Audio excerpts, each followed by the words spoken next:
Bien le bonjour à tous. Aujourd'hui, nous allons voir le paradoxe de Rogers.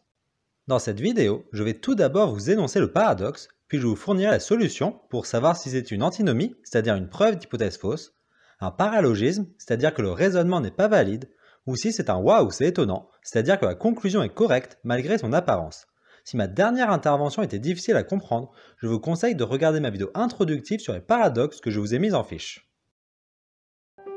C'est bizarre. Ah non, je crois que j'ai compris. Mais non, c'est absurde. Supposons qu'il y ait deux classes de 6e dans un collège. Par exemple, dans la première classe, la moyenne est de 12 et dans la deuxième classe, elle est de 14. Le paradoxe de Rogers énonce que bien que ce soit contre-intuitif, il est possible d'augmenter la moyenne des deux classes sans changer le niveau des élèves. La méthode pour le faire sera explicitée en solution.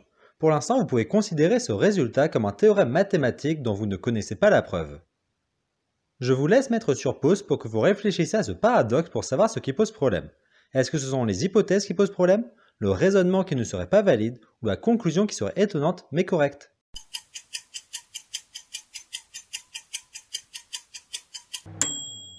Ce résultat peut sembler impossible. La moyenne doit rester la même. Mais c'est la moyenne générale qui doit rester la même. La moyenne individuelle de chaque classe peut varier. Ici, il suffit de déplacer un élève de la classe 2 ayant par exemple 13 de moyenne. Cela enlève une note en dessous de la moyenne pour cette classe qui était de 14. Elle augmente donc et ajoute une note meilleure que la moyenne de l'autre classe qui était de 12 et augmente donc aussi.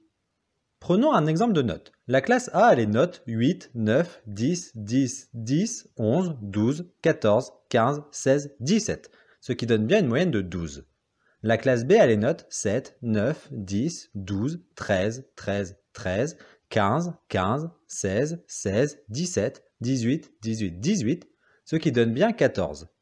Si les 3 personnes ayant une moyenne de 13 sont changées de classe, alors les moyennes des deux classes deviennent 12,2 et 14,25.